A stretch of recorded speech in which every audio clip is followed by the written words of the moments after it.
noches, ¿cómo están? ¿Cómo andan? Espero que muy bien. Acá estamos con otro ratito de charla compartida sobre temas que quizás nos interesan a todos, o por lo menos a mí me interesa compartir con ustedes.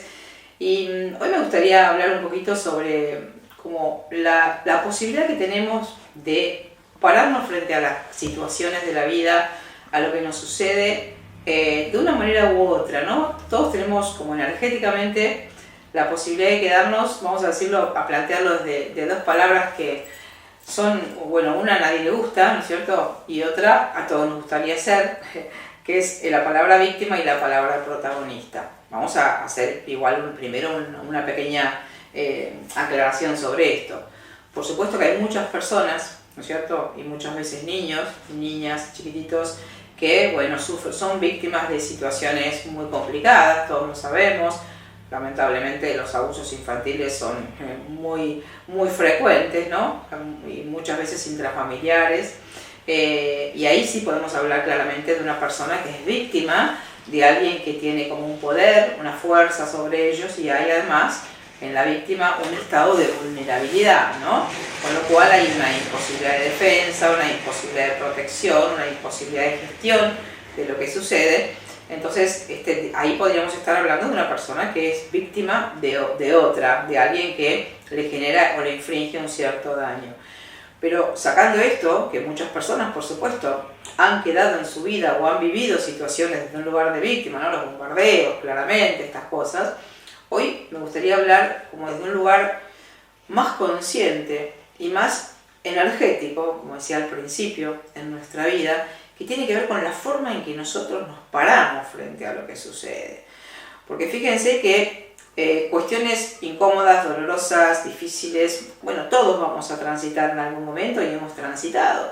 Y uno tiene la posibilidad de salir adelante y ver cómo gestiona esto que sucede, o quedarse tal vez en un lugar así como de inmovilidad, de víctima justamente, que a nadie le gusta esta palabra, ¿no es cierto? Y menos cuando nos dicen no te hagas la víctima, ¿cierto? Pero hay un lugar en el que yo energéticamente me puedo quedar.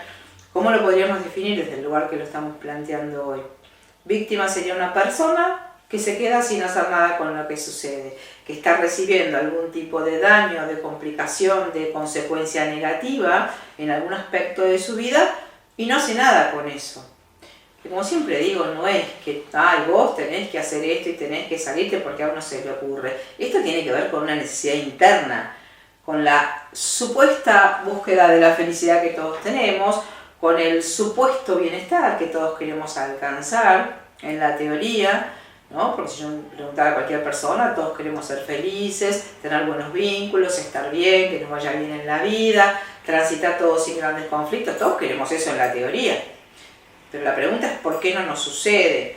Claramente que, a ver, estamos condicionados por un montón de cuestiones exteriores. Uno no vive bajo una palmera en una isla, ¿no?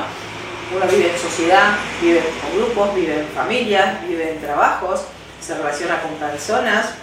Y en todo esto hay, por supuesto, una interacción humana donde pasan un montón de cosas. Pero, por supuesto que también para poder ponerme en un lugar de protagonista de mi proceso, que sería ¿qué hago con lo que sucede? ¿Qué es lo que necesito hacer con esto que sucede? ¿Cómo hago? ¿Qué herramientas busco? ¿Qué estrategias puedo buscar? ¿Qué ayuda necesito para poder salirme del lugar de sufrimiento en el que estoy? Que si permanezco, me quedo como si fuera en un lugar de víctima, ¿no? Entonces quiero plantear esto como que todos tenemos la posibilidad, cuando estamos transitando alguna situación compleja, de ver qué hacemos con lo que sucede, o sea, tomar las riendas del proceso. A veces las riendas de nuestros procesos las llevan otras personas, o las lleva la vida, y somos como la hojita que el viento sopla para acá y me llevó, y después volvió y me sopló para allá y yo voy, ¿no? Sin ningún tipo de anclaje en una posibilidad de decir, che, ¿cómo quiero estar? ¿Qué quiero hacer? ¿Qué necesito? ¿Qué está bien para mí? ¿Qué no está bien para mí? ¿Qué decisiones tomo? ¿Qué necesito hacer para modificar? Esto sería tomar acción, esto sería tomar protagonismo con la situación que es, con las características puntuales que cada situación tenga, qué es lo que yo quiero hacer con lo que sucede. Esta posibilidad, fíjense que todos la tenemos en todos los momentos, pero como decíamos en algunos episodios anteriores, ¿no? Uno está muy condicionado por quien cree que es, por lo que cree que puede, las limitaciones que todos tenemos, las creencias limitantes o la desvalorización de nuestra persona, o si a lo mejor no hemos tenido nunca una aprobación ni un reconocimiento de los demás, no tenemos una habilitación interna en nuestra percepción de decir, che, yo puedo hacer esto, puedo poner tal límite, puedo hacer tal cosa, puedo flexibilizar, puedo cambiar. Y ahora que digo la palabra flexibilizar también, ¿no? En algunos de los episodios habíamos hablado de los procesos de cambio. ¿Y por qué nos cuestan tanto a veces los procesos de cambio? Y porque estamos acá, me instalé acá y acá quedé, ¿no? Me acuerdo, Rolando Hanglin decía, en un programa hace muchos años, decía, como cayó quedó, ¿no? Nunca me olvidé de esa frase, ¿no? Y a veces en nuestra vida, como cayó quedó. Y así como cayó quedó, claramente no vamos a llegar a ninguna salud, ni emocional, ni en los vínculos, ni a una felicidad, ni a una transformación, una expansión de nuestra persona. Nunca.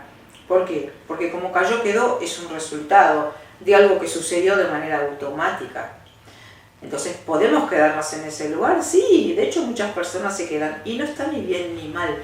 Esto depende de la necesidad interna que cada persona tenga respecto a la manera en que se siente con la realidad.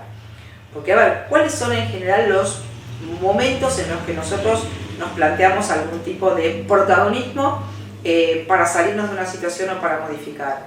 Cuando tenemos una enfermedad, en el mejor de los casos, cuando tenemos una situación límite, a veces una cuestión, algún conflicto, muchas veces cuando perdemos una persona querida o aparece una enfermedad en nuestra vida, algo que nos genera como un cimbronazo que nos saca de la inercia de lo cotidiano y nos moviliza de tal forma que uno dice, che, ¿qué hago con esto? Como que necesitamos despertarnos con alguna situación. Acá yo pienso y me encanta compartir todo lo que hago porque creo que hay otra manera también, no quiero decir de despertar, porque es una palabra que está también muy, todo el mundo tiene que despertar, ¿no? Muy banalizada hoy también, sino como hacerme consciente, poder tomar un protagonismo en lo que sucede. Esta posibilidad la tenemos todos permanentemente, ¿no? Pero digo que hay también otra forma de ir modificando sin necesidad de que a mí se me muera alguien, tenga un accidente, choque con el auto, me agarre un cáncer. Tengo la posibilidad de modificar también, aun cuando esas cosas no me sucedan. Y ojalá que no me sucedan, porque yo puedo antes de que me sucedan, tener una conciencia sobre mí, tomar un protagonismo sobre lo que sucede, hacer como un escaneo sobre mi vida y un diagnóstico de mi realidad. Es algo interesante de ver, ¿no es cierto? En algún momento decir, che, ¿cómo está mi vida? ¿Cómo estoy? ¿Cómo me siento en los distintos ámbitos que transito en mi vida familiar, a lo mejor en una vida de pareja, en una vida laboral? ¿Estoy haciendo lo que quiero? ¿Estoy haciendo lo que no me gusta?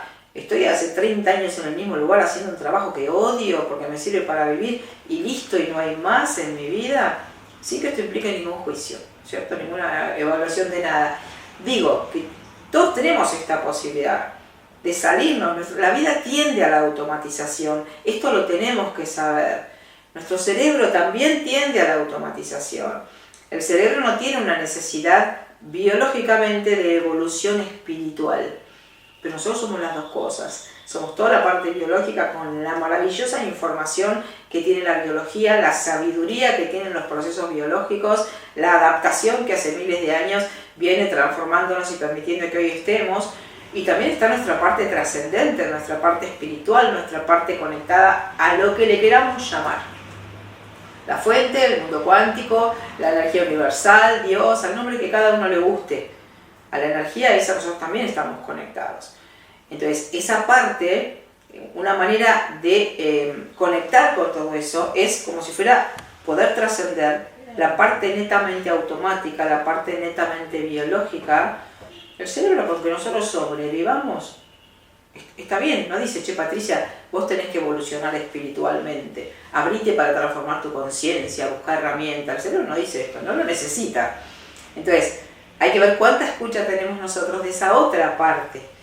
Y yo creo que todos en algún momento experimentamos ante alguna situación, a veces en un cierto contexto natural, o a veces en el vínculo con otra persona, momentos en la vida así como muy atesorados, diría yo, ¿no? O muy importantes, de poder saber que hay otra cosa, que hay otra manera de vivir, que hay otra manera de sentir, que hay otra manera de mirar, ¿no es cierto? Que uno ve mucha gente que vive mal, enojada, enferma, apurada, estresada, y no podríamos no vivir de esa forma. Pero para que eso pueda suceder, yo tengo que tener una conciencia sobre mí. Entonces, si yo me quedo víctima de lo que la realidad, ¿viste? Porque la vida es así, las cosas son complicadas, todo el mundo vive así, y bueno, mirá la crisis, ¿no? ¿Encontraríamos justificación para quedarnos víctimas de lo que sucede? Absolutamente. Razones afuera siempre hay, ¿no? Toda la vida vivimos en crisis, siempre hay una crisis dando vueltas ahí más allá de los momentos, ¿no? Entonces digo, ¿qué poder le estamos dando a lo de afuera? Entonces, lo de afuera me aplasta y yo soy víctima de la realidad. Desde ese lugar, la vida que voy a tener, y no va a ser una vida rica, evolutiva, de transformación, donde yo me voy a sentir plena, conectada, no va a ser así. Va a ser como una vida de supervivencia. Y también a lo que dije, la palabra víctima, tenemos que saber que claramente esto funciona también en muchos vínculos, ¿no? La vez pasada hablamos en uno de los episodios anteriores sobre la manipulación emocional, y claramente ahí hablamos de víctima y depredador también, ¿no? Que esto no significa que una persona que está en un vínculo así no se pudiera salir, por supuesto con ayuda, porque hablamos de una dinámica muy compleja, pero también muchas veces el lugar de víctima, que vamos a decirlo como el no hacer nada con lo que sucede, termina, primero a ver, si yo soy víctima, ¿qué pasa? No soy responsable, la culpa es del otro. Me hacen eso, me hicieron eso. Entonces yo, pobre de mí, lo voy a decir así como dramatizadamente, pobre de mí, nada, mirá lo que me hicieron, mirá lo que hizo conmigo, mirá cómo se comporta, mirá tal cosa, ¿no? Entonces yo, ¿qué hago? Nada, me quedo en el lugar de víctima. Que esto también puede ser, yo sé que a muchas personas les puede resultar fuerte, puede ser funcional. ¿Por qué puede ser funcional? ¿Qué quiere decir? Que me sirve. No con una conciencia me voy a quedar en el lugar de víctima para no accionar en mi vida. Pero está pasando eso. Que si yo me quedo en un lugar donde el otro me dañó y yo no hago nada, me estoy quedando en un lugar de víctima. Puedo tener miedo de accionar, puedo no querer accionar y entonces yo le sigo echando la culpa a lo que el otro me hizo, entonces saco absolutamente la responsabilidad de mí y se la transfiero toda al otro. Y yo, ¿qué tengo que ver en lo que sucede? Nada, no tengo protagonismo, no tengo posibilidad de resolución, no tengo una iniciativa de poder hacer algo con esto que sucedió. ¿Se dan cuenta, no es cierto? Entonces podemos quedarnos en esos dos lugares y muchas veces también, bueno, el lugar de víctima en otros mecanismos también tiene una funcionalidad muchas veces, que a veces quedarme como pobrecita, pobre de mí, no puedo, cuánto sufro, hace también, me provee la atención de otras personas. Lo que tal vez no me hubieran dado, por ejemplo, si yo tuviera una enfermedad, ¿no? o estos como chistes o no tan chistes que a veces historias que uno ha escuchado, ¿no? No sé, el hijo único varón se está por casar y es muy apegado con la madre, y de pronto cuando el hijo tiene una novia y está por casarse, qué sé yo, la madre le agarra un problema cardíaco, ¿no? Como vení para acá, no te vayas, no te suelto, y el hijo siente como una culpa, consciente o inconscientemente, porque pobre esa mamá que lo necesita, y entonces, pero él se enamoró.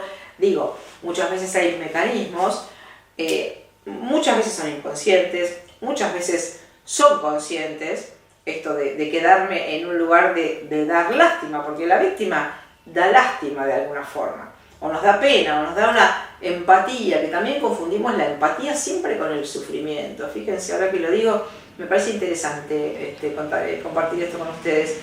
Tenemos asociada la empatía, a ver, una persona que sufre, ¿qué nos sale? Pobre, ¿no? Y uno dice, soy empático, porque yo soy, el sufrimiento de los demás a mí me conmueve. Está bien que me conmueva, bueno, sí, es lo que nos sucede, ¿no? Pero una vez escuché que la empatía también tenía que ver con el bienestar, con la alegría, la empatía con el poder del otro, la empatía con lo que sí podés. No, la empatía con, ay, qué horror, me pongo en tu lugar, qué sufrimiento, te acompaño en el lugar de víctima, vamos a decirlo, o te acompaño en tu resolución, en tu potencialidad, en tu capacidad de poder modificar. Eso también es empatía. La tenemos asociada en un sentido negativo. Soy empática de los que sufren. Me duelen los nenes abandonados, los perritos abandonados, ¿no? La empatía con el dolor. Me parece súper importante poder ver la empatía también desde un lugar totalmente diferente. La empatía desde el protagonismo que vos podés tener en tu propia vida, desde la confianza que otro puede tener hacia mí y que por supuesto la primera persona que tiene que tener la seguridad o la iniciativa de una posibilidad de acción claramente soy yo, ¿no? Pero quiero decir que muchas veces en los vínculos esta cuestión de hacer sentir mal al otro es ponerme en víctima de la situación. Supóngase un padre o una madre que nos dice: che, después de todo lo que yo hice por vos y vos me haces esto, yo me estoy poniendo en lugar de víctima. ¿Qué daño? Esto es muy común en los vínculos. Entonces, ¿ahí qué estamos haciendo? Nos estamos poniendo en pobrecitos, en el lugar de víctimas. Y toda vez que uno se pone en un lugar de víctima, pone al otro en el lugar del depredador, del que daña. Y si esta persona fuera un hijo, un marido, una madre o quien fuera, no está bueno energéticamente. O sea, a ninguna de las dos personas en una dinámica así le sirve el lugar en el que está. Ni a la víctima, ni al supuestamente al que daña. ¿No? Porque a lo mejor el que supuestamente daña tampoco está teniendo esa intencionalidad. Y el daño que la víctima dice que se está generando, a lo mejor es la libertad del otro, el soltarse del otro, la posibilidad de hacer lo que necesita y siente, con lo cual estaría muy bien la libertad del otro. Quiero decir, fíjense que el lugar de víctima tiene como muchos usos, podemos decirlo así, como muchas posibilidades de estar en nuestra vida en ciertos vínculos o en ciertos lugares.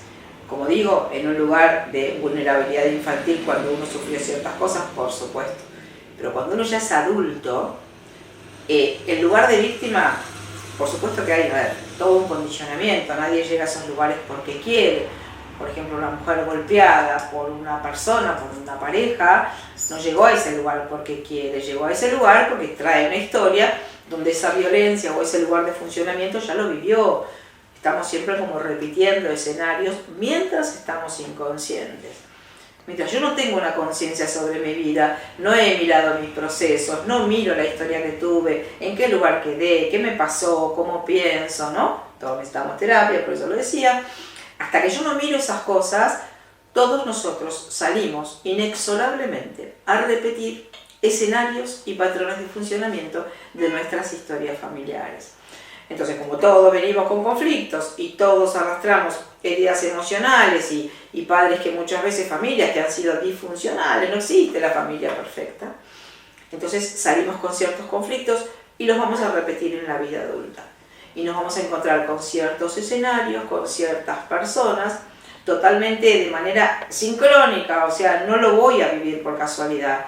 Yo no me voy a encontrar en un lugar de víctima, en un vínculo de pareja cuando tengo 40 años, porque tuve mala suerte y me encontré un desgraciado, por decirlo así, que es mala persona. No, algo resonó en mí, cuando hablábamos de la manipulación, decíamos que el depredador, la persona violenta o manipuladora, huele la víctima energéticamente. Donde hay vulnerabilidad, ahí va, ¿no es cierto? Porque sabe que ahí puede ejercer su rol de manipulación y mantener al otro en el lugar de víctima. Pero bueno, sacando estos lugares que, como digo, están en muchas partes de nuestra vida. Pueden estar en la infancia, pueden estar en nuestra vida adulta, pueden estar cuando yo tengo 60 años y estoy manipulando a mis hijos y me pongo en lugar de víctima para que hagan lo que yo quiero, y si no lo hacen yo me enojo. Entonces el daño me lo hace el otro, yo pobre de mí no tengo ninguna responsabilidad en lo que sucede. Este es un lugar muy peligroso, no para la persona que se hace la víctima, más allá de que no está energéticamente bueno que pase esto, pero para las otras personas involucradas, que además muchas veces son las personas que nosotros más queremos, ¿no? Por ahí son nuestros hijos, o son nuestros padres, o son nuestras parejas, y estamos de alguna manera usando un mecanismo altamente tóxico para obtener lo que supuestamente queremos obtener. Entonces estamos esperando también del otro la resolución de cuestiones internas, porque yo necesito que el otro deje de ser otro a través de la manipulación que yo como víctima ejerzo. ¿Dónde están mis herramientas internas? El otro tiene que modificar para que entonces yo me sienta bien. Claramente con estas dinámicas nunca se va a llegar a un vínculo saludable. Entonces, por supuesto que, fíjense, ¿no?, cuántos aspectos o cuántos escenarios nombramos de los lugares en que el victimismo puede estar presente. Y también pensemos esto, ¿no?, que está muy habilitada en esta sociedad de alguna manera, o sea que nadie en la teoría quiere que existan víctimas de nada, ¿no es cierto? Si lo pensamos, todo lo que es el sufrimiento está como habilitado.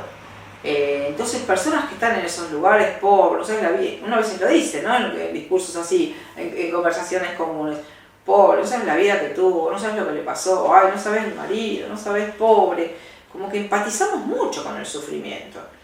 Y esto no está tan bueno, porque si uno empatiza con el sufrimiento, significa que de alguna manera se está habilitando, como que es algo que, bueno, no digo que no está el sufrimiento en la vida de todos nosotros, pero ¿hasta dónde?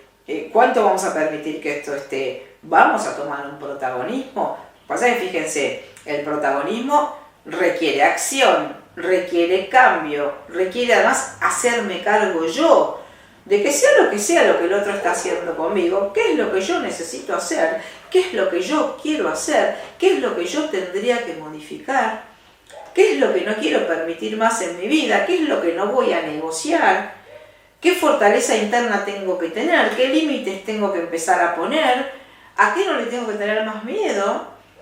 Que también acá hay una cuestión de que muchas veces nuestra coherencia, casi siempre, por supuesto que va a tener una repercusión en el exterior.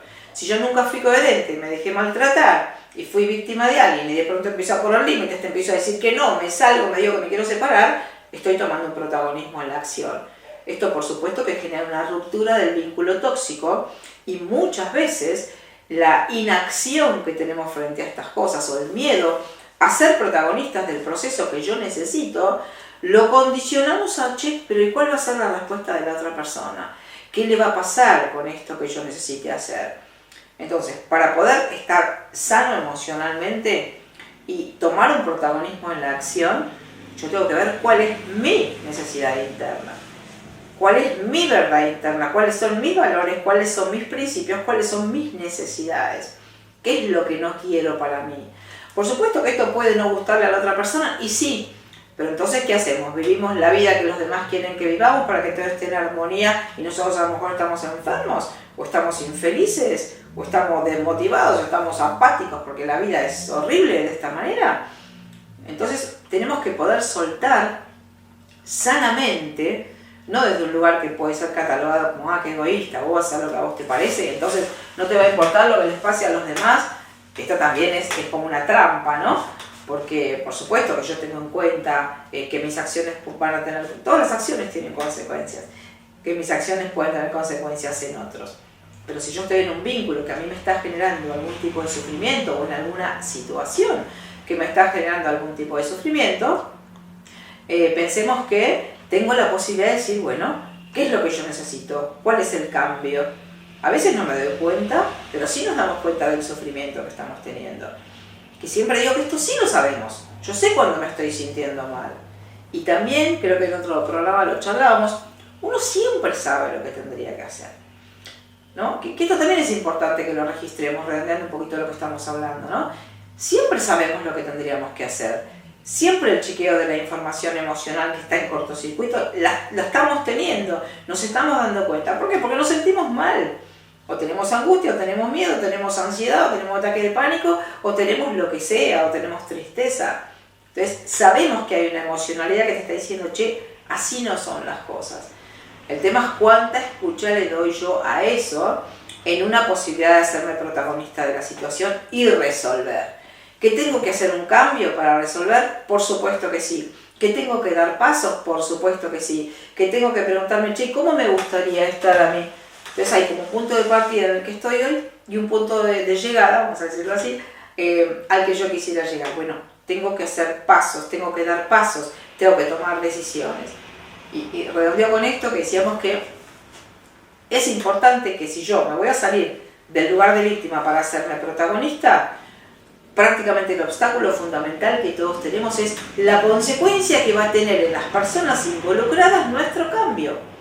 Entonces, para poder hacer un proceso consciente y de escucha clara de lo que es mi verdadera necesidad, yo tengo que venir acá y escuchar lo que está bien para mí, la verdad que está bien para mí, y soltar la consecuencia que las demás personas tenga esto. Es como que, con esto termino, que un vínculo es un espacio energético, donde el 50% está ocupado por mí y el 50% está ocupado por la otra persona. Entonces, para poder tener una acción coherente, yo tengo que estar parada, plantada firmemente en mi 50% y prescindiendo del otro 50% en ese momento donde yo necesito tomar una decisión importante. ¿Qué necesito yo? Totalmente en mi eje, en una escucha clara de lo que mis emociones me dicen. Las emociones dolorosas nos dicen salite de acá, así no, esto no es así, no permitas, no hagas, no digas, ¿cierto? Entonces digo, acá para poder tomar una decisión y tomar protagonismo cuando yo necesito hacer algún proceso de cambio, tengo que soltar la consecuencia que mis acciones van a tener en otras personas. Y tengo que permitirme actuar de manera coherente con lo que necesito y que la otra persona vea cómo procesa mi coherencia. Porque si no es como que nos hacemos cargo también de la otra persona, qué le va a pasar, qué va a interpretar, cómo se va a sentir, se va a enojar. Y muchas veces tenemos miedo a la reacción de la otra persona. Entonces tenemos estas dos posibilidades. Me quedo como estoy, permitiendo que los otros me pongan involuntariamente en un lugar de víctima, que sería no accionar con las cosas que me dañan respecto a otras personas, o decidir tomar las riendas de nuestros procesos, de mis procesos, y ver para dónde necesito direccionar, dónde no quiero estar, dónde sí quiero estar, cómo me quiero sentir, y así vamos diseñando la mejor vida que podamos tener dentro de los contextos en los que estamos, las circunstancias en las que estamos, ¿cierto? Así que bueno, espero que este programa de hoy les haya gustado. Hay mucho para pensar, a lo mejor uno no se dio cuenta que estaba en este lugar, pero si yo permito que alguien a mí me esté dañando o me esté haciendo sentir de una manera que no me quiero sentir y no estoy haciendo nada, me estoy quedando en un lugar de víctima. Entonces, la pregunta sería, ¿qué sos? ¿Víctima o protagonista de tu vida? Como para que uno se quede un poquito recalculando y pensando si le puede servir hacerse este planteo. Bueno, espero que les haya gustado el programa de hoy, como todos, siempre me gusta que dejarlos pensando o dejarles preguntas, ¿no? Para que uno se pueda hacer de cosas que a lo mejor nunca les prestó la suficiente atención. Así que bueno, nos vemos en el próximo programa y bueno, muchas gracias siempre por acompañarnos.